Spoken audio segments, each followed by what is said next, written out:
In 2013, Mitch Weiss decided to take a path any lesser man wouldn't dare travel.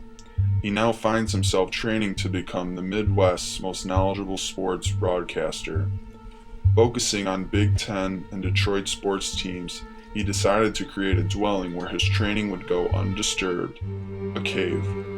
More specifically, the man cave. No girls allowed.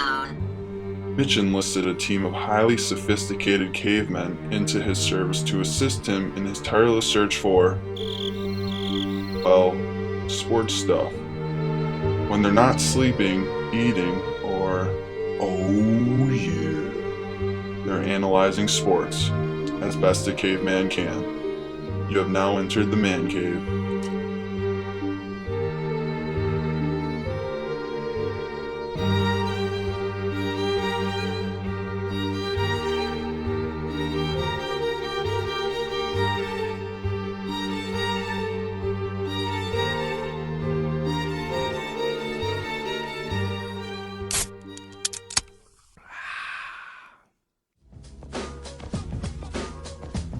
Danny Weiss is the youngest member of the Cavemen. Standing 6'4" and a fluffy 243 pounds, this Homo erectus enjoys hunting but will also gather from time to time. He has a striking resemblance to Man Bear Pig and often laughs at his own jokes. At 5'11", 190 pounds, Milton Marcus Lafayette O'Quinn III has the daunting task of being the president and only member of the Joey Harrington fan club. When not watching sports, he enjoys candlelit baths while listening to his favorite album, Big Willie Style. Daniel D-Mac McDonald comes in at 6'1", 200 pounds and hails from the inner city of Bloomfield Hills. He enjoys enjoyable things, sleeps when he's tired, and hopes that one day Ryan Gosling will get a tattoo of Sparty on his chest.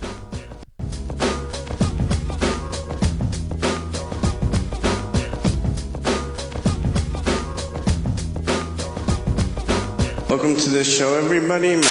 My name is Mitch. And this is the Man Cave. Hey everyone, welcome to the latest episode of Mitch's Man Cave. I'm your host, Mitch Weiss, and we've got a little bit of a special edition tonight. It's just D-Mac and me down here in the Man Cave. The other two cavemen weren't able to make it. Rivalry week. Yeah, it's actually kind of good because if you remember back in the first couple of shows when college football was about to begin, D-Mac and I entered into a little bet. You remember that bet? I do remember that bet. Okay, I good. also remember begging you to give me the spread after I came out like gangbusters and was very confident about No it. That I kind of chance. doubled back. No chance. Now it's a pretty significant spread, but we'll get to that later. It's been but it is a big week, anxiety-filled week for everyone in the great state of Michigan, as Michigan will travel to East Lansing to take on in-state arch rival Michigan State for a huge game for many reasons. Baseball, Major League Baseball also crowned their champion, and the NBA began this week, and college basketball is also not too far off. The Lions had a nail-biting victory, and Red Wings are slumping, but they had a good victory last night, so hopefully they can break out of that little schneid that they're in. But in more important news, did you see what Datsuk for Halloween, what he was? No, what was he? He was the weird guy. I think his name's Jack from The Hangover. Oh, yeah? Yeah, oh, yeah. I didn't see the third one. Did you see the third Hangover? No, I haven't, but yeah. It's one of those things where you kind of make three. You're going to make some money off of it. Right. Let's get it over with kind of thing. Well, that's how I felt about the second one. I watched the second one, and it was pretty Second one was similar. It's pretty good. It was good. Yeah. It was the same storyline, though, as the first, just different setting. So Right. I didn't feel the need to go pay my money and my time to go watch the third. Right. But how was your Halloween? Oh, it was good. Weekend, just trying to even think, man. It's like getting to the point where we're a little too old. We don't have I know. we're a little too old and we don't have kids to go out with, so it's kind of a poor excuse to do anything. But it's been good. It's been a good week. Just wearing my suit and tie to work, and then other than that, just been putting on my cowboy boots and my cowboy hat and kind of dressing like I wish I could every day. Yeah. But you know, being out in public, I can't dress like a cowboy, unfortunately. So, but I do when I can. Well, that's legit. It's a great week to do it. I could see you as a cowboy. That's right. Well, I went out in my hot dog costume. I touched on that last week. I saw that. Went out on Friday night and went to the bar. And after a house party, went to a house party first, and then went to the bar. And while we were there, some older guy, probably not old, but like probably 35, 40, gave Joel's been on the show a couple times. You guys know him. Gave Joel a little shove in the back for no reason. And Joel he's a little dude, so he came flying into me right as I'm taking a sip from my beer, and the glass dinged my tooth, one of my front teeth, and I got a little chip. Not too big, but I went to the dentist and he smoothed it out for me. But other than that, it was a fun time. Nice.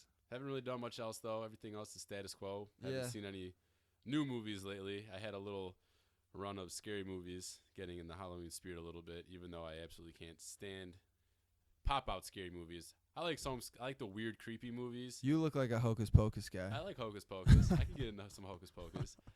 But I'm a Jason guy. I like Jason. I like Halloween. I think Michael Myers is a pretty badass dude. But other than that, nothing really is going on.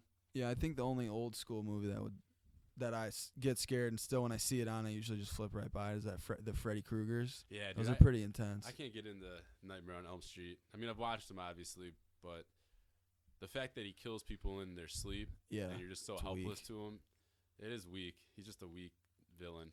No, and then the new ones, they just use technology to scare the shit out of you in the theater. Like, it's just unfair. I was telling my friends the other day when we were discussing scary movies. The reason I don't like the new scary movies that are just all based on pop out like faces or sounds just to get your blood flowing is because it's a natural reaction for you to jump and be frightened at something that suddenly pops out to you. Right. You know, like you could put a black screen and have a picture of a little kitten, and all of a sudden just with some dramatic music and just go, kitten face real quick. I'm going to jump in my seat, just because it's a sudden reaction. Yep. So I don't doubt that. I've seen you jump to lesser things than kittens. Well, those are my thoughts on scary movies. Anyways, so Boston won the World Series last night, and they obviously beat the Tigers in the ALCS to get there. And so how do you, as a Tigers fan, feel with Boston winning the World Series? I think usually my standpoint would be great because we, officially we finished third. Right. But honestly, those beards, man, just upset me, and they still do. I think the only thing that made it a little better was today I was watching ESPN. They kind of were recapping, talking about Ortiz and all the beards and all that stuff, and they were saying how they're going to wait to shave them. They're going to wait for some company to put on a charity event and shave them in public kind of thing. So that was good. I mean, you might as well, get something out of it for other people. So I agree with their approach on that. Other than that, still kind of upset about the whole beard thing. Yeah, I mean, for some reason, the Boston team that we played, this World Series team, really got under my skin, and I'm still bitter about it. Yeah. I honestly didn't watch one full game of the World Series. I watched the last inning of the clinching game just to, watch the celebration, the reaction. But in talking to my mom on, I think it was Monday, and she's a big sports fan, and she really has no choice because she raised 4 boys and has a sports addict as a husband. There you go. But she brought up a point similar to what you said, how usually she'll root for the team that beats her favorite team if they're the ones who end up winning the championship, because like you said, it's like you're officially third place. Right. To a degree. Like she said that she wouldn't root for Ohio and Ohio State in the national championship if they beat Michigan to get there per se. But right. I know there are a lot of fans out there that share that same opinion, but I'm still bitter. I'm not getting over it. Well, Boston's one of those teams too that's like New York Yankees, or if you're a Red Wings fan and Boston beats you or Chicago beats you, there's no way you're rooting for them. Right. The competition and the legacy of both teams are just so, and they're so long and they're just so fierce that you just can't help but hate them. It's the big cities usually are the ones that I don't root for. I like the smaller cities, the middle markets, because it's more of a feel-good story when they win. Yeah, I don't know what it is too about East Coast fans or East Coast sports teams, East Coast fans. They just, they just rub me the wrong way. Oh yeah, I don't like their accents. I don't like their arrogance. But we thank you for listening to the show. If any of you guys on the East Coast are listening, Yeah, you're the guy. You're the Michigan fan over here. I've never met more New York people than when I go to University of Michigan. That's true. To go walk around or hang out. There's a bunch of New Yorkers over there. You want to know how that started to trend back in the day with the New Yorkers coming to Michigan? It's actually a little bit of Jewish history. I don't doubt that. So back in, I don't want to name the decade because I really have no idea, but the Ivy League schools on the East Coast had quotas for how many Jewish people they would let in each year. And so when they reached their quota, the East Coast kids would apply to Michigan, and Michigan would welcome them to come over. So that's how that Silk Road started. But well, yeah, I mean, Michigan's a public Ivy, so right. it's a big time school. It's for sure. Trying to think of the other Midwest schools that are big time like that. Probably Wisconsin would be the closest. I would think maybe Second. Northwestern. Yeah. Is Northwestern private? No, Northwestern's big Yeah, time just too. in But Chicago yeah, and Indiana. yeah. Indiana has their fair share. Well, State's getting up there. I'm gonna toot my horn for a bit here. We when I was in school, we were the 44th ranked business school. Now we're 22. Yeah, that's good. So we're getting up there. Yeah, and your undergrad population size is going up too. You're getting into that Ohio State, Minnesota territory. Yeah, I mean when I went, we were 44,000. So yeah, we must be closer to 48. Yeah, and then the whole thing about grade point average going up. When I went, it was about a 3.3 average. To now, get in, or just average? To get in, and now it's at like a 3.6 or 7, which is silly. Yeah, I didn't realize it was that high. I had no idea. Yeah, Michigan's like a 4.2. Yeah, you gotta know somebody, stuff, right? For sure.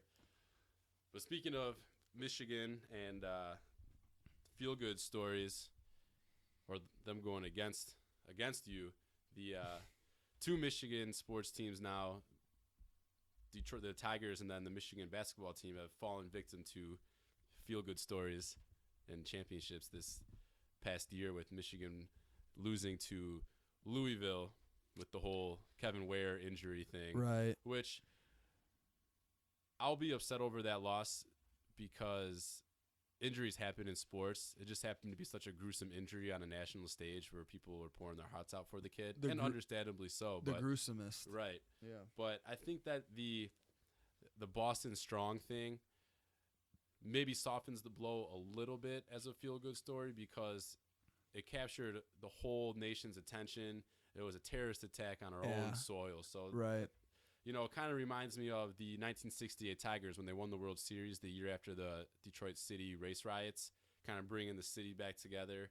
So if there's anything I can take out of it to soften the blow of the loss to Boston, that's what it is for me. Sure. Yeah, I mean, it was tough. I think just something that hit home with me was, did you see your cousin, good old Adam Sparling, what he's like, congratulations to they won on his birthday, like during the time he was born. Oh, really? Like at that time and on that date. Wow. Devil's Night, October 30th. That what was it, like 11:30 at night or something?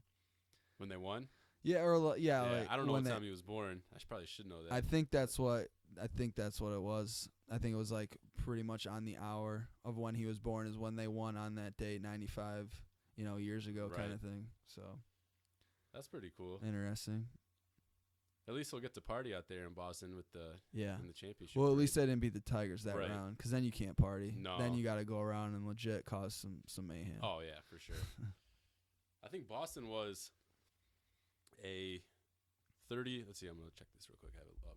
It's a 30-1 favorites preseason to win the World Series, which puts them tied for 15th.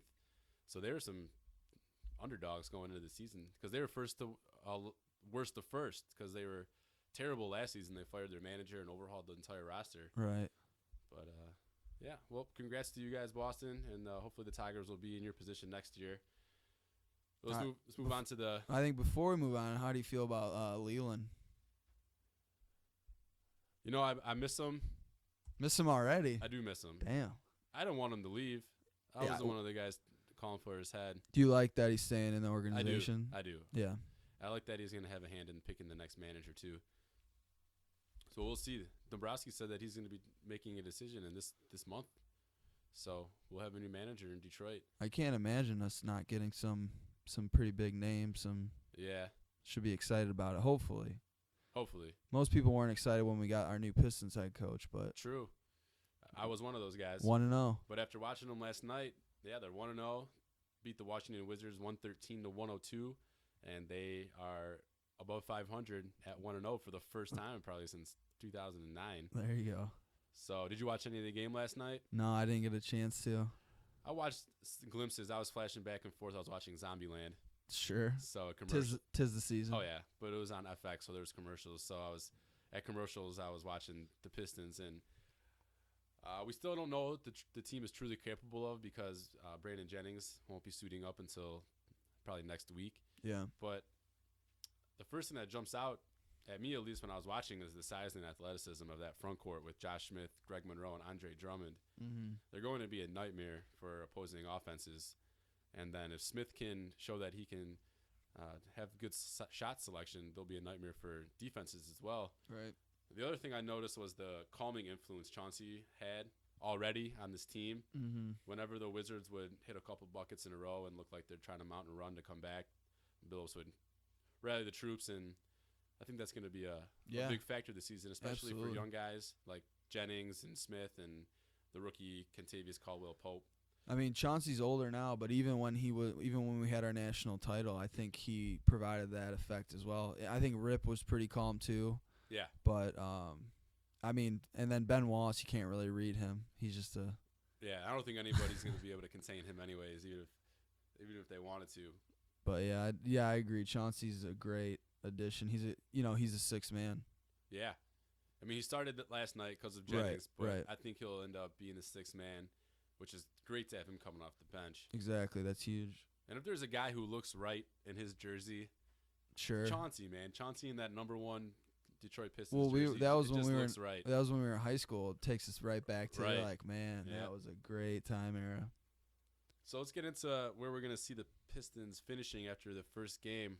I think we touched on this in a couple episodes ago, that we all see them challenging for a playoff spot this year. I can confidently say I see them finishing probably third in the Central Division behind Indiana and Chicago. Right. But I think third in our division will be good for a 6th seed in the playoffs. I think the challenger for 3rd and 6th in those two respective areas is going to be Cleveland. I think Cleveland's going to be a solid team. They beat somebody good. They beat Brooklyn last night in their season opener, and Kyrie Irving looked really good. But we'll definitely land somewhere in that 6 through 8 territory. I definitely see us there. So how would we not make the playoffs in your mind? What would have to happen? The new guys won't come together and gel. Smith will take erratic shots. Jennings won't stay true to his word and be a distributing point guard. He'll, go back to the old Jennings and just jack up shots.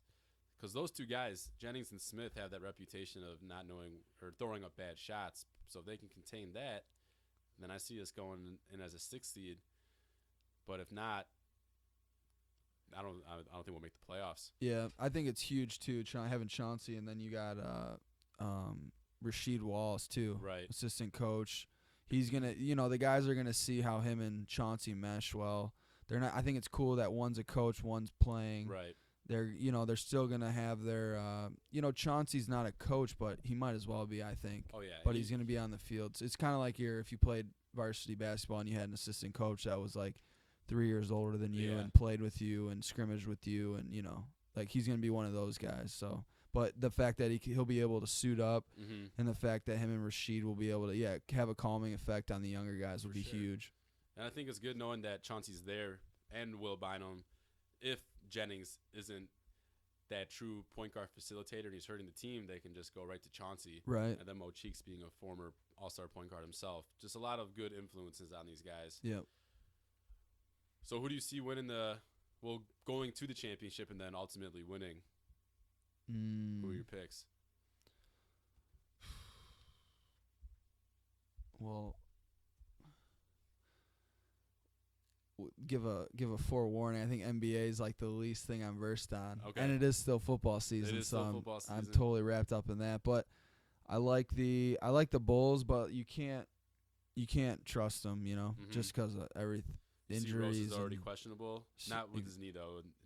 neck pain. Well, yeah, but that's like, I mean, being a football fan, I totally know people are prone to injury. In basketball, Right. you see it a lot less, but when you see it, and it's making itself. I mean, you got to go with Miami, and then I heard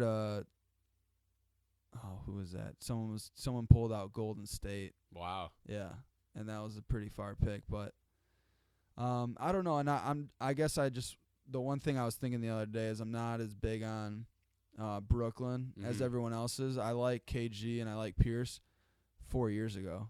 Yeah, I don't like them now. I think they'd still be in that 1 through 5 range though in the East. Oh, they'll definitely make it, and they'll definitely make a run. But I won't be surprised when they lose Game 5 to a better, younger team. Yeah, and Darren Williams might as well be their age too because his body is way older than his actual age is. Yeah, I don't like them as much as they're hyped up to be. But they'll just by default they'll make it in there. They're one of those mega teams that they'll make the playoffs, and then when they get there, they got to do something. So you've got Miami winning it all. Yeah, I mean, I think you have to at this point until we get halfway through. If let's look at injuries. Right. Let's look at who's making a run and who's shining. Like you said, is Smith making erratic shots? Is Jennings not playing like he's supposed to? If that happens, on a couple different other teams, I mean, you got some players that are trying to make a splash this year, so you got to watch. Well, I was tempted to go with the same two teams as last year's finals, Miami and San Antonio, with Miami winning. Sure. But I think that Houston is going to be my pick for the West, barring Harden and Dwight Howard's health. But I think if those two can stay healthy, that team's going to come out of the West. But I've definitely got Miami winning it all. It's hard to go against them. Right. I mean, they got at least another 2-3 years in them where you can't really. And it was funny because ESPN, they were talking about it was Miami or the field. Like when you're tossing up like that. It's like Alabama or the field in Exactly. college football. Exactly. And you're gonna take Bama. I'm taking Bama all day. Yeah. So briefly, we'll touch on the Red Wings. They were on a 4-game losing streak, and their offense was looking horrible. But they were able to snap that streak last night with the win over the Canucks. They were still only able to muster up 2 goals. So the offense hasn't really come alive yet. But they're still in a 3-way tie for second place in the division. So I think it's too early to push the panic button, but my hand is definitely creeping closer and closer. Do you think Calvin Johnson could play hockey? I hope. I would think so. We could use him. I don't know. Big I could. enforcer I out mean, he there. doesn't practice all week. He could play 1 game per week, chill, and then suit up Sunday and be straight. Especially he's got a bye week. He could probably suit up for 2 Red Wings games. Yeah, let's bring him out there. Hey. Speaking of Calvin, we'll go to the Lions. And Sunday, they're on the right side of a miraculous victory over the Dallas Cowboys. Finally. And it's a good feeling. It's a different feeling because usually we're on the other end of it, but it feels good. So just to recap, the Cowboys had the ball in Lions territory, up 30-24 with about a minute left in the game, and the Lions had no timeouts left, so it was pretty much over. The stats makers gave the Lions a 1% chance of winning, and Brian Billick at the 1 minute and 20-something second mark of his broadcast was already talking about how the pregame press conferences were going to go and how the Lions were going to be all mad because of the 4 turnovers. And then the Cowboys ran the ball off tackle on 3rd down and were called for a holding penalty, which stops the clock, and they punted the Lions and gave him another chance. 3 big passes later, and the Lions are on the 1-yard line, 17 seconds to go. Stafford's rushing the boys up to the line because they have no timeouts. He was calling for a spike, and instead of spiking it, he just kind of reached over the line with the ball and pulled it back real quick. Just completely surprised the Dallas Cowboys defense. And then the extra point iced the victory. So that was one of the more exciting Lions games I remember watching. It's just one of those ones that you just kind of you're like, how are we gonna blow it? Yeah. And then before you know it, like he scored, and then you're still thinking about how they're gonna blow it. Right. And then they're celebrating because he scored, but you're still wondering like how are they gonna blow it? And then you're like, oh, they just scored. Right. We just won. I remember right before the 3rd down play that the Cowboys ran that ended up in the holding penalty, I went into the kitchen because I was like, all right, this game's over. And I was already thinking in my head what I'm going to say on this week's show, like how the Lions pulled a typical Lions loss and all that stuff. But then it turned into probably the defining moment so far of Stafford's young career. And if the Lions end up doing good things this season, it could be the defining moment of this season. Yeah, that's definitely the start of the push forward. Yeah. I mean, we're in a good position already. That was a big game against a good team. Right. But rewind week 7, you know, Dallas did what we did against Cincinnati. True. You know, we messed up. I forget, what did we do? We shanked the punt. Yeah, exactly. And then they had to make 2 plays, and then they kicked a field goal. Exactly. And if you lose when Megatron puts up 324 yards receiving, dude, I mean, is there a better athlete other than LeBron James in professional sports that's right what now? I'm saying. He needs to be playing Pistons. He needs to be playing Red Wings. He needs to be doing it all. I mean, he could probably play soccer. Who's our soccer? Do we have a soccer team? I don't know if we have a soccer team. I've seen some people wearing a Detroit City FC T-shirt, but I don't even know what that is. I have some friends who actually are fans of that. But is that a real thing? It's like a different. That's like a It's like a city circuit. I think they play like other Midwest teams, but gotcha. Let's not digress. Right. We're talking about Calvin. Yeah, he needs to be going over there and playing for Man U or something. Yeah, no, he's just great to have on the team. It's he's the Barry Sanders of wide receivers, and to have both those guys. Barry Sanders is arguably the best, and then Calvin is. I don't even know if that's arguable. Jerry Rice is was amazing, but Des Bryant tried to make that argument. Oh yeah. Oh, did you see the posters? It was the Snicker. You know, the Snickers slow. It was please get Des Bryant a Snickers. He thinks he's Calvin hungry. Johnson when he's hungry. That was great. That was good. But so the Lions go into their bye week this week, and it's a good time to have the bye. They got a lucky break. Sure. It's right in the middle of the season, so it's a perfect time. And then after the bye, they play at Chicago, which is fine. It'll be a big game if Jay Cutler is back. I don't think he will be. I don't think he's a bitch. Right. One, and Briggs is out still. We'll be fine. I think that's a win. They're one of the worst rushing defenses right now. Yeah. We'll run all over them. Bell and Bush together. And then after that, we've got the second easiest remaining schedule in the league, so we could even possibly be in a position to win the division. You know, it's not even the playoffs at this point. You got to push it. Well, look at Green Bay. I mean, they're Clay Matthews, Jermichael Finley, Randall Cobb, James Jones. Who's next? You know, right? They just keep falling. They're They're looking like kind of we have in the past with injuries. Just our studs get hurt, and then our the second tier studs get hurt, and it's just like, all right, you're kind of done. But if anyone can do it, it's Aaron. But I feel good about the Lions' odds. We were number one before we lost to Green Bay. Right. So. And we have them at home on Thanksgiving. Yeah. So I just couldn't believe they sat Calvin when we were in Green Bay, when we had it. We were thinking we had a chance in 22 consecutive years. It's how many years the Red Wings have made the playoffs consecutively. But what if he did get more injured in that game? We wouldn't have had him for these last two. Absolutely. So college basketball is right around the corner, and the Big Ten held its annual media day this week, and Michigan State and Michigan were picked to finish first and second in the Big Ten, respectively.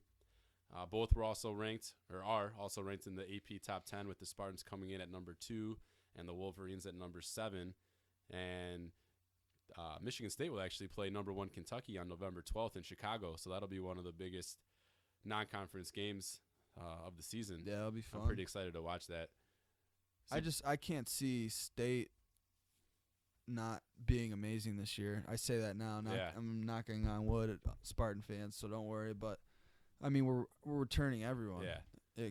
Yeah. College basketball is a little different for me because I actually really enjoy watching Michigan State play. Mm-hmm. Obviously, when they play Michigan, it's a whole different story. But it's not that I'm rooting for Michigan State to win, but it's not like the same. I think it's because it's a less aggressive sport. Yeah. It's not violent. And there's just more of them. And there's more of them. You play twice a year. So you recognize talent, and there's – Yeah, I mean, watching Trey Burke and watching Stauskas drain 11 threes in a game, I mean, I'll watch that all day. Right. That's just hilarious. And then your boy, who was your the little dude that – Spike. Who just came out. Yeah, the little white dude. It's just your whole squad was freshmen. You're like, who's going to pop next? Right. Just unbelievable. So both teams, Michigan and Michigan State, they each have 2 players on the preseason All Big Ten team. And these are all AP, Associated Press. Glenn Robinson and Mitch McGarry for Michigan, and Gary Harris and Adrian Payne for State. and then the other two are Aaron Kraft of Ohio State and Tim Frazier of Penn State. So Michigan and Michigan State are dominating all the preseason awards right now. And McGarry was actually, this is an AP, this is sporting news, but he was named a preseason first-team All-American, which I think is a stretch. Yeah, I don't. McGarry was. He was a beast in the tournament. He was the best player in the tournament probably, but you can't really make a guy a preseason All-American based off of 5-6 games. Yeah. And he's also got a back injury. I don't know if you've heard about that, but he's had it's not an injury, it's a condition they're calling it, Sure. which is not what you want to hear for a big guy. Right. You don't want to hear about back conditions, but they say that he should be good to go by Big Ten season or before Big Ten season. So Yeah, but a condition's a condition, Right, and if you're exactly. playing a big boy spot in a big boy sport, right, you know it takes one player to really aggravate that, and then you got to sit out weeks on weeks, and that's why they're sitting him out because he was able to go all summer and all of the the camps, Yeah. the Kevin Durant camp and LeBron James camp and all that. He did every single one, and now I think they're just resting him because we do have some big games in the non-conference. We're playing Arizona, and we're playing in the Puerto Rico tip-off. But it doesn't really matter until Big Ten time. You can have a 500 record going into the Yeah. Big Ten season, and if you take care of business, your strength of schedule is going to get you in the tournament. But with both hometown teams entering the season with high expectation, the question's starting to surface, is it becoming more of a national rivalry?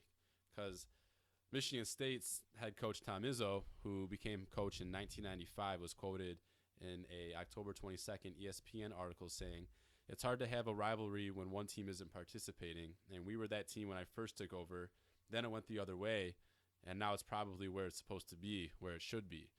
So it has kind of been like a seesaw, When Yeah. he first got there, Michigan State was in the dumps, and Michigan was riding the oh early yeah, 90s, late 80s, national championship team. paying players, yeah, for Paying- sure. Paying players. Well, Michigan wasn't paying them. Boosters are paying them. yeah, yeah. And then it flip-flopped. Michigan got in trouble, and Izzo took over, and then he won his national championship and had his 15-year Yeah. run. But now it's become more of a even matchup. I think the last Yeah. 3 seasons it's been split each yeah, season. exactly. Yep. So I'm not ready to put the rivalry on a national scale like a UNC Duke matchup, but I want to get your opinion too. But I definitely think it's inching up closer to that range. I mean, it's going to take a few more years of both teams being excellent, but Yeah.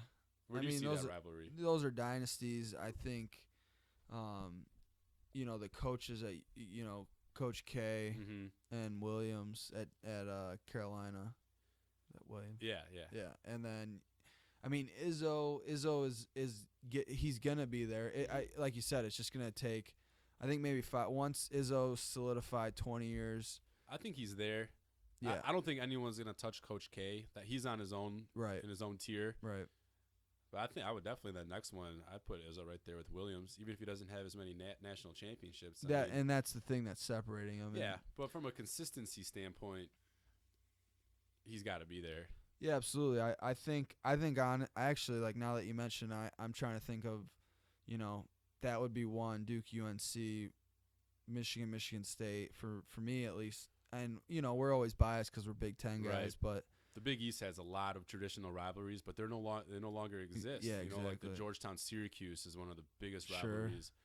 And I think a lot of it too is that UNC and Duke were both good for a long period of time Right. together. Because before Coach K got to Duke, they were actually not very good. right. But since he took over, which is decades ago, Well, and look, that rivalry's yeah. become good. But like Tom Izzo said, Michigan State for the last 15, 20 years have been, even longer than that, probably like 40 years, have been good at opposite times. yeah, and you got to look at who Coach K. Like, to me, when I see Louisville win, I go, yeah, okay. When I see Right. Kentucky win, I'm like, yeah, that makes sense. When I see Duke win, I'm like, what? Yeah. Like the players he builds his team with, you just look at them, you're like, how are they going to compete? And then sure enough, they go out there and dominate because they're so solid at the, just the traditional way of playing basketball and just the fundamentals of basketball, Right. what you need to be good at in middle school and high school before you can actually develop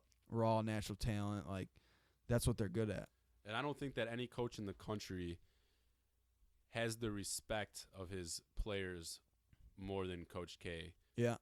Because of his longevity and his The way results, he carries himself. the way he carries himself, and his resume. I mean, not only is he doing the college stuff, but he can go to any player and say, every 4 years I coach Team USA with LeBron, Kevin Durant, Carmelo, and they all respect him, and they win gold medals for him. So how is an 18-year-old kid going to be like, buzz off Coach K? Well, yeah, and LeBron, even, when LeBron comes out and is like, Right. I'd go to battle for Coach K any day. I have Yeah. more respect for him than any coach I've ever had. That's just like, Yeah. boom. And to Coach K, he's like, oh, thank you, but he's not like, oh, yes, LeBron. He's like, Yeah, he's not a he rah-rah guy. expected it, and that he's like, I earned that, and that kind of means that means probably a middle schooler saying that about him would mean more to him than LeBron saying it, kind of guy. Right. So speaking of that Michigan State-Kentucky battle, I've got Michigan State winning the Big Ten championship. I know it's early; they haven't even played any games yet. You better. But I've got them winning it. I don't think their ceiling is as high as Michigan's because they've got more. They're a veteran team, Michigan State's, but their veterans are excellent. Mm-hmm. Michigan's more of a wild card in that they're all young and they're losing 2 first-round picks.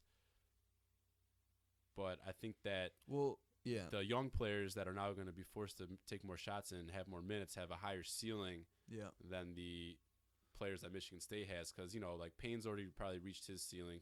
He'll improve a little bit, but you see more improvement from players from their freshman year to their senior or sophomore and junior year than you do from their junior year to their senior year. But that's the thing. Their improvement, that still won't put them on Payne's level. And No. The thing I'm thinking of right now is Nix. I thought Nix was honestly like probably our worst player. Mm-hmm. But the fact that he had been with Izzo the longest and he was the senior, he came up big and he shined when he needed to and he put up the points he needed to. Now that we have 3 guys that are in that senior role now, they're going to be like the Knicks, but they have more talent than Knicks. And then you got Gary Harris growing into his role. I mean, it's going to be scary. Yeah, he's the big piece of the puzzle for Sparty. You saw what he did as a freshman. No, he's awesome. I've got him as my preseason Big Ten player too. Yeah. But I've never been a believer in Appling. I said it last year before the season and the year before. I argued with Joel and Pierce all the time. He's not a true point guard. He doesn't shoot well. He's just not. He had a few hissy fits that I was really upset about because you can't have that. I haven't seen improvement from him either. Maybe minimal improvement. If he matured, if his attitude is different and more mature, that alone will up his value to our team. And if he can just stay calm in those hectic situations and not get emotional for little nonsense. But those are huge ifs for point guards. I mean, your point guard has to have the ability to be a calming influence, but also be that fiery leader.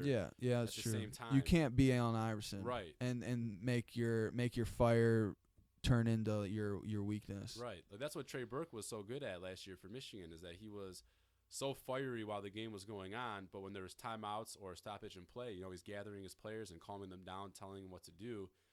And I just never saw that leadership aspect to Appling's personality.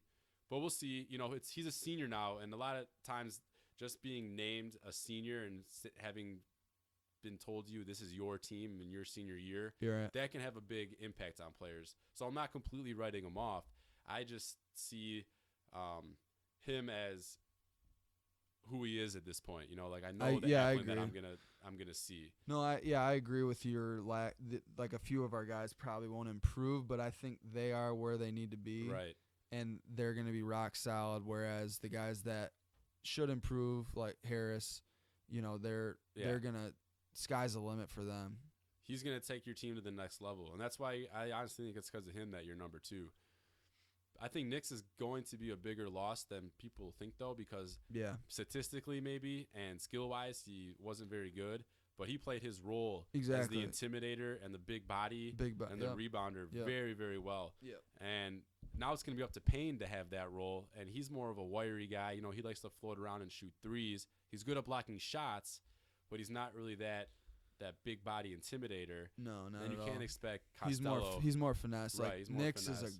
is a nose to He's the a grizzly dirt, bear, grind out. Yeah. He's an offensive lineman. Right. He's like McGarry. Like McGarry is our same guy like that. Maybe a little bit more skilled, much more skilled than Nix was, but that same just big body. His picks are going to be hard. You're going to feel it. Right. And I just don't know if Matt Costello is going to be able to fill that void. Yeah. But I think that Gary Harris's elevation is going to overcome, that difference between Nix and Costello. And then over on the Michigan side, obviously, like I said earlier, replacing 2 first-round picks and the player of the year is never going to be easy. Yeah. But when you've got 2 lottery picks coming back as sophomores, they're going to improve. And then the point guard position is going to be up to Spike Albrecht, the white dude from last year. And then they've got a highly ranked point guard coming in from Grosse Pointe named Derek Walton, who's going to possibly be the starting point guard. So, I see Spike as a role player. I think he might start the first couple games until Walton's ready to take over in the spotlight. He can't be a starter for a nationally, someone competing for a national title. No, I don't think so. He won't be. I don't think he's going to be. Yeah. All right, but let's move on to the good stuff. What this weekend's all about. Oh yeah. Michigan at Michigan State. The battle for the Paul Bunyan Trophy in East Lansing, where Michigan and Michigan State will face off once again. The Wolverines, despite a 6-1 record, come in with a lot of uncertainty. And I'm a member of the Scout.com Michigan page and the Rivals Michigan page. And if you go on those message boards, if you had no idea what was going on in college football, you didn't know Michigan's record, you had no idea what was going on, and you went to these boards and read all these comments, you would think that Michigan was like 4-3 or 3-4.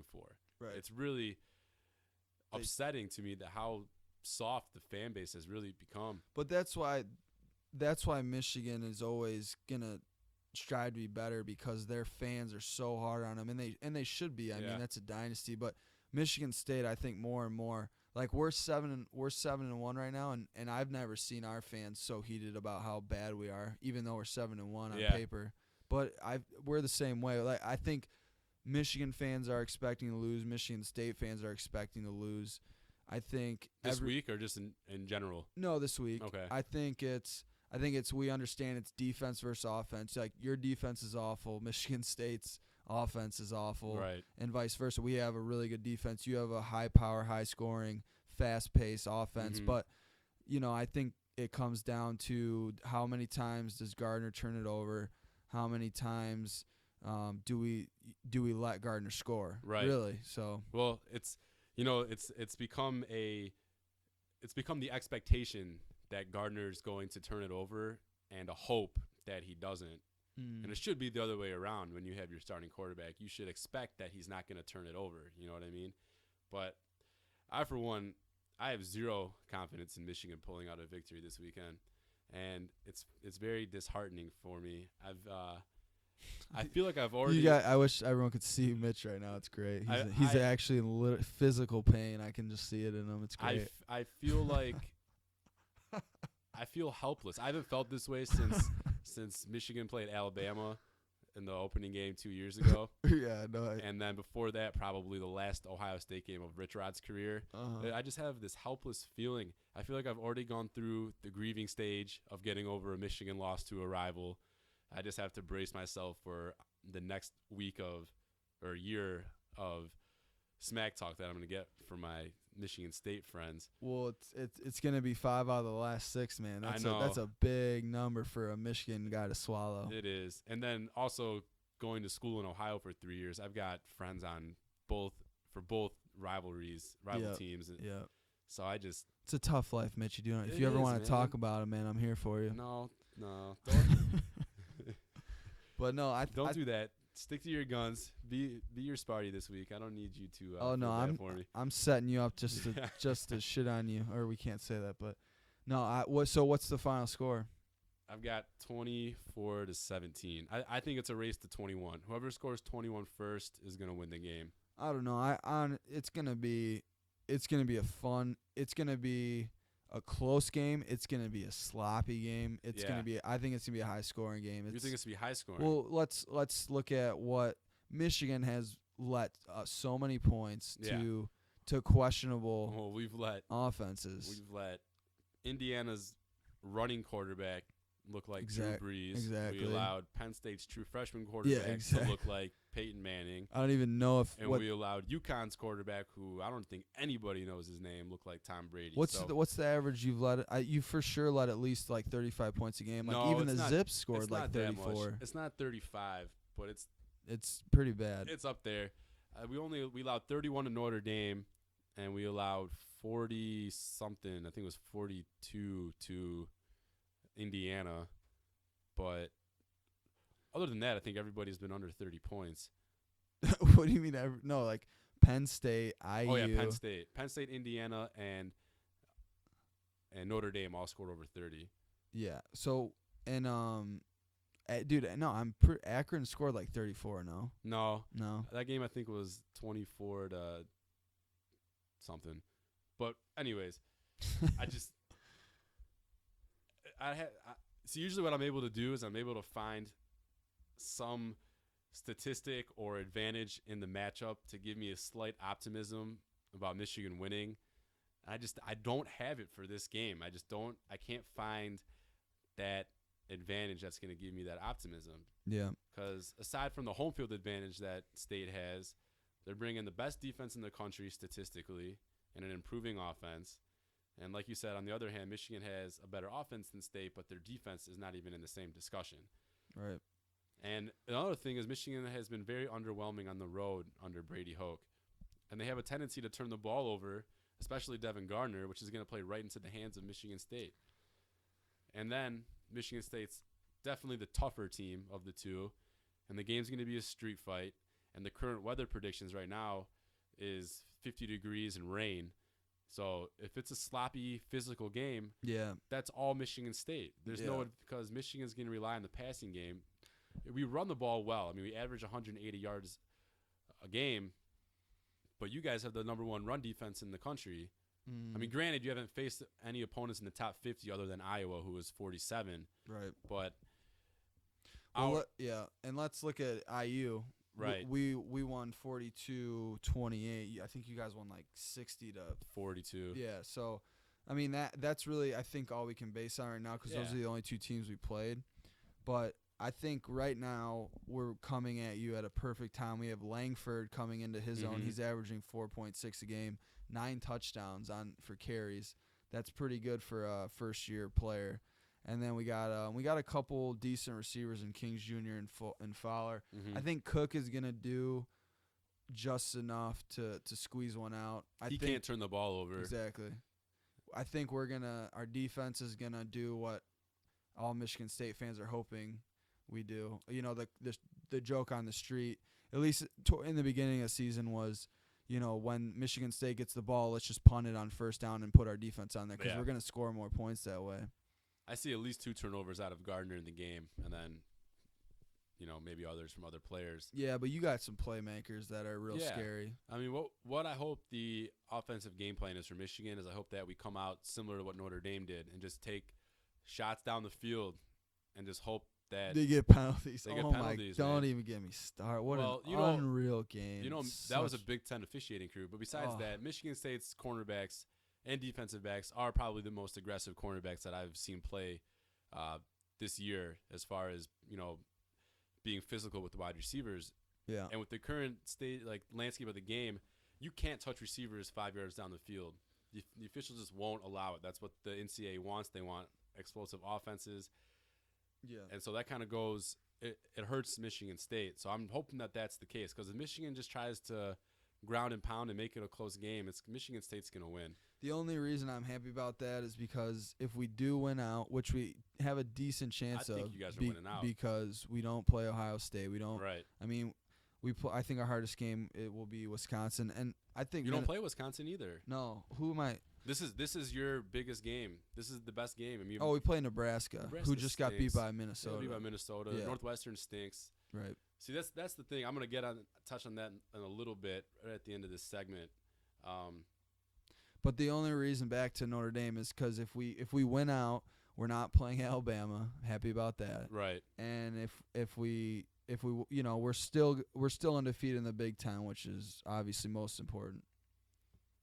Well, it does have big implications for the Legends division, and I think that's an advantage that maybe Michigan has also is the urgency, because already having one loss in the Big Ten and having to play Ohio State at the end of the season. Oh, yeah. The Spartans coming undefeated, like you said, and even if they lose to Michigan this week, you've got to expect that Michigan's going to lose to Ohio State, which would put Michigan State still in first place in the Legends, and give them the right to get slaughtered in the Big Ten championship by Ohio State. Watch out for that defense. Dude, Ohio State is just, to me, is head and shoulders above everybody else. Their defense is good. Their offense is amazing. Right. So, but I have Michigan State running the table the rest of the way, losing in the Big Ten championship. But then, unfortunately for you Sparty fans, I see the season playing out exactly like 2011, when you lost in the Big Ten championship and missed out on the BCS bowl game. And you guys sneak in? And we snuck in. Yeah, not us this year. I mean, we did in 2011. I think Wisconsin's going to get that second BCS berth because strength of schedule or lack thereof, your best win of the season is going to be against Michigan. If that's your marquee win, and you couple that in with your win over D1 AA Youngstown State, much like it was in 2011, that win doesn't factor into the BCS system because it's not a D1 team. So you're going in at 10-2, and Wisconsin's going to go in probably with only one loss. They're going to get the BCS nod over Michigan State. But honestly, I don't even know if a second big team's going to get into the BCS picture. Right, but I don't know if Wisconsin can win out. I mean, they're playing.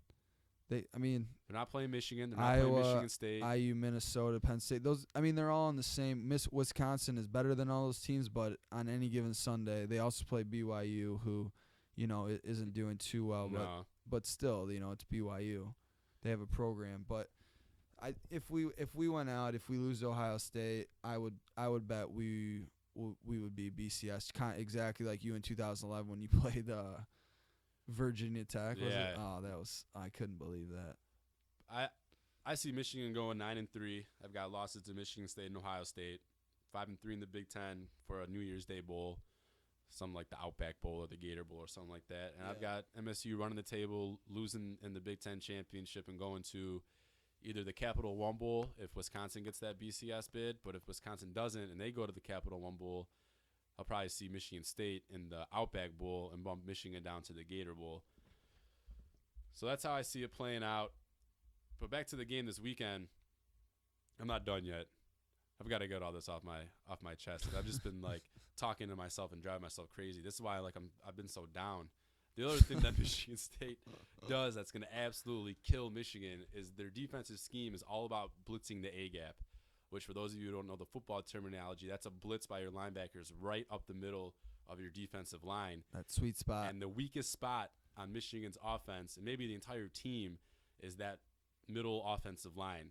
We're starting a true freshman at left guard, a sophomore at center, and a redshirt freshman at right guard. And we've had 8 guys rotate between those 3 positions so far this season. And I think that Pat Narduzzi, Michigan State's defensive coordinator, is going to dial up that A-gap blitz all game. And then what's going to happen is guys are going to get through. Tywan Jones and Danikos Allen are going to get through. And Gardner's going to do that little dance thing he does where he does a little twirl in the backfield and then runs 30 yards backwards. And he's just going to get smoked, or he's going to throw it up and get picked. And that's just how I see this whole game going. I really like your pregame commentary. I'll just sit back and listen. This is magic right now. Well, do you disagree with anything that I'm saying? I do not. Keep it coming. No, he's Gardner. I remember at the beginning of the season, man, I was pumped to watch him play. And I'm not a big Michigan guy, but now we've been out of state for 4 years. I like Michigan again. I grew up liking Michigan. I enjoy them winning because it makes that much sweeter when we play each other. Yeah. And then we get to talk crap the rest of the year. Right. But Gardner is he's been a disappointment. And your defense is atrocious. Yeah, that's bad too. And in my work life, it's tough too because I'm going into these offices with these Michigan alumni, and usually they're all these chest out, biggest rooster in the room. Yeah. But and now I go in and they're like, oh man, we're gonna lose. Like that's no fun. Like I don't want to go in and be like, we're gonna lose. Like come on, be a Wolverine. Don't stop being like that. Stop being a Hoosier. I'm so deflated, dude. Like I honestly. I already feel defeated. I feel defeated. Mitch, I think we need to close this out before you lose some credibility. But I know. we all agree with you. I know. But we'll see. If there's one matchup that I hope that we take advantage of, it's whoever Darqueze Denard isn't guarding, because it's going to be either Gallon or Devin Funchess. Whoever he's not guarding, I hope they just throw the rock to him the entire game, because that's going to be our only chance. I'm glad you've identified our stellar secondary. I am a piece of work right now. I need a therapist. You need a beer. I need a beer. That's what I'm going to go do. Oh, and we got the voice crack. God, it's just a bad time to be me right now. Mitch's man cave. Mitch Turning into Mitch's crying cave. Boy cave down here. Yep. Like even your dog's walking upstairs. He's had enough of this. It's the prepubescent little boy Mitch cave. Love it. All right. Well, that's going to do it for this episode of Mitch's Man Cave. I feel like I'm announcing like a death right now or something. Oh, it's terrible. Well, to you say. are. I guess I pretty much am. Your football team. Metaphorically, yeah. Well, yeah, that'll do it for this episode of Mitch's Man Cave. Have fun and be safe this weekend if you're going up to that East Landfill area. Ooh, easy and some beautiful girls up there. I'm getting my last shots in before I don't have any right to say anything for a year. But thank you for listening to this very sad episode of Mitch's Man Cave. And you may now exit the Man Cave.